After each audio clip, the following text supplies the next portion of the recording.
Assalomu alaykum aziz yurtdoshlar, kanalimizga xush kelibsiz deb yangi video roligini boshladik. Yangi video roligini boshlashdan oldin do'stlar, kimda kim kanalga obuna bo'lmagan bo'lsa, obuna bo'lib bittadan like tugmasini bosib qo'yishingizni so'rab qolamiz. Bu like tugmasini bosishingiz sizdan pul ketib qolmaydi yoki bizga pul bo'lib qolmaydi. Mana shu video roliklarimiz kengroq tarqalishiga o'z hissasini qo'shadi. Shuning uchun do'stlar, like bosing, Rossiyaga kelmoqchi bo'lgan aka-ukalarimiz ko'rib ogoh bo'lsin.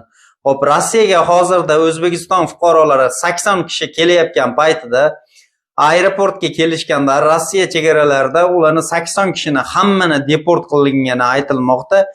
Videoni o'tkazmay ko'ring, o'zlari batafsil gapirib o'tishgan, lekin nima uchun deport bo'lishgan, qanaqa bir muammolari bor, hech qanaqa bir ma'lumot berilmagan, faqat deport qilingan.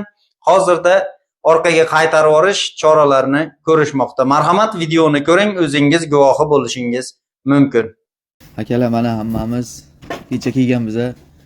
2026-yil 9-mart kuni kirib kelganmiz, 8-mart kuni.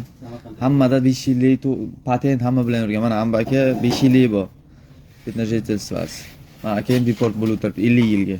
Mana Bag'lada ham juda ko'pchilik biz 80 ta odam kelganmiz. Hammamiz 50 yildan deport bo'lganmiz.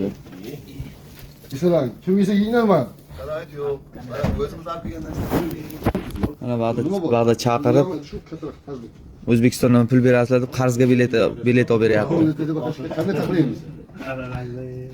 Vladivostokka kelayotganlar Primo reys bilan. 3 ta planligim bor, qachon kelganini bilmayman men. Biroz svetim o'chiraman. Iloji bo'lsa kelmanglar. Kelmanglar. Вообще kelmanglar Vladivostokka. Primo reys bilan kelayotganlar. Bizga ham aytdilar kelmanglar deb. Biz kelib qo'ydik mana. Biz причина 50 yildan deport oldik. Iloji bo'lsa kelmanglar. To'ylarda gastaylarda uchrashaylik bo'pti. Mana do'stlar, videoni ko'rib guvohi bo'ldingiz. Sizlar ham o'z fikringizni kommentariyada yozib qoldiringlar. Albatta bu videoni like bosib Rossiyaga kelmoqchi bo'lgan aka-ukalarimizga tarqatib qo'ying. Kanalga obuna bo'lmaganlar albatta obuna bo'lib qo'yishingizni so'rab qolamiz.